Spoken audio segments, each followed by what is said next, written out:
ਦੋਸਤੋ ਅਕਸਰ ਭਰਾਵਾਂ ਨੂੰ ਵੀਡੀਓ 'ਚ ਦੱਸੀਦਾ ਕਿ ਅਸੀਂ ਕਬੂਤਰਾਂ ਦਾ ਕੰਮ ਕਰਦੇ ਨੇ ਆ 2-3-4 ਸਾਲ ਸੋਸ਼ਲ ਮੀਡੀਆ ਤੇ ਬੜਾ ਟਿਕਾ ਕੇ ਕੀਤਾ ਹੈ। ਦੋਸਤਾਂ ਨੂੰ ਅੱਛੇ ਤੋਂ ਅੱਛੇ ਬੱਚੇ ਕਬੂਤਰਾਂ ਦੇ ਕਬੂਤਰ ਭੇਜੇ ਨੇ।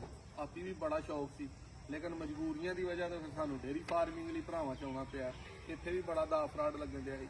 ਇਹ ਭਾਈ ਇਹ ਮਾਰ ਸਿਆਲਕੋਟ ਦੇ ਵਿੱਚ ਆਪਣੇ ਘਰ ਭਲਵਾਨ ਹੋਏ ਤੇ ਉਹ ਪਿਆ ਹੋਏ। ਮੈਂ ਜਿੰਨਿਆਂ ਦਾ ਘਰਾਂ 'ਚ ਸ਼ੌਕ ਕੀਤਾ ਮੈਨੂੰ ਅਮਾਰ ਭਾਈ ਦੀ ਛੱਤ ਵਰਗੇ ਅੱਛੇ ਕਬੂਤਰ ਅੱਜ ਤੱਕ ਕਿਤੋਂ ਵੀ ਨਹੀਂ ਸਨ ਲੱਭੇ।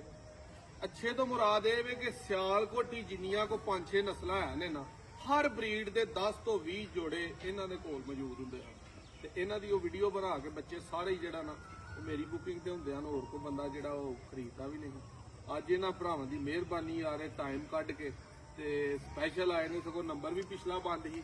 ਇਹਨਾਂ ਦੀਆਂ ਮੁਹੱਬਤਾਂ ਦਾ ਸ਼ੁਕਰੀਆ ਮਾਰ ਭਾਈ ਨੇ। ਮਾਰ ਭਾਈ ਕਿਹਦਾ ਕੰਮ ਚੱਲਦਾ ਰਿਹਾ ਕਬੂਤਰਾਂ ਦਾ? ਮੱਝਾਂ ਦਾ ਤੇਜ਼ ਸੀ ਕਿ ਉਹ ਤੇਜ਼ ਸੀ?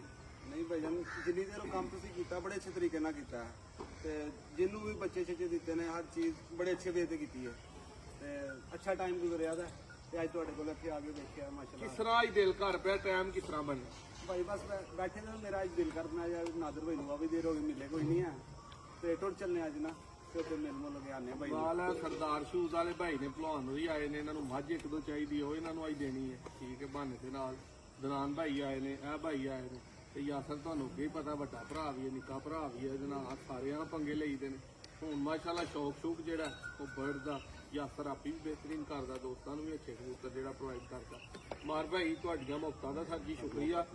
ਕਿਸੇ ਬੰਦੇ ਨੂੰ ਚੰਗੇ ਕਬੂਤਰ ਚਾਹੀਦੇ ਨੇ ਸ਼ੌਕ ਵਾਲੇ ਵੇਖਣ ਲਈ ਖਰੀਦਣ ਲਈ ਨਹੀਂ। ਅਮਾਰ ਦੇ ਕੋਲ ਸਿਆਲਕੋਟ ਆਈਓ। ਮੈਨੂੰ ਨਹੀਂ ਪੁੱਛਣਾ ਕਿੱਥੇ ਆਉਣਾ। ਮਾਰ ਭਾਈ ਕਿਹੜੀ ਜਗ੍ਹਾ ਆਉਣਾ ਬੰਦਿਆਂ ਨੇ? ਨਾਸਰ ਰੋਡ ਤੇ ਆਜੋ ਭਾਈ ਚੱਲ ਕੇ ਨਾਸਰ ਰੋਡ ਤੇ ਆਈਓ ਤੇ ਜੇ ਅੱਛੀ ਲੱਗੇ ਸ਼ੇਅਰ ਕਰਨੀ ਹੈ ਤੇ ਦੋਸਤਾਂ ਨੂੰ ਦੋਸਤਾਂ ਦੇ ਨਾਲ ਭਰਾਵਾਂ ਦੇ ਨਾਲ ਜਿਹੜਾ ਪੁਰਾਣਾ ਸਾਥ ਹੋਏ ਮਿਲਦਿਆਂ ਰਹਿਣਾ ਚਾਹੀਦਾ। ਮਿਲਣ ਦੇ ਨਾਲ ਹੀ ਸਾਥ ਹੁੰਦਾ। ਜਦੋਂ ਤੁਸੀਂ ਮਿਲਣਾ ਛੱਡ ਦਿਓ ਤੁਹਾਡਾ ਤਲਕ ਤੁਹਾਡਾ ਸਾਥ ਤੁਹਾਡੀ ਦੋਸਤੀ ਆਹਿਸਤਾ ਆਹਿਸਤਾ ਉਹਨੂੰ ਘੁਣ ਲਾ ਕੇ ਉਹ ਖਤਮ ਹੋਣ ਵਾਲੇ ਪਾਸੇ ਟੁਰ ਜਾਂਦੀ ਹੈ। ਯਾਸਰ ਸਾਹਿਬ ਕੋ ਮਾਰ ਭਾਈ ਵੱਲੋਂ ਸੁਣਾਓਗੇ ਗੱਲਬਾਤ?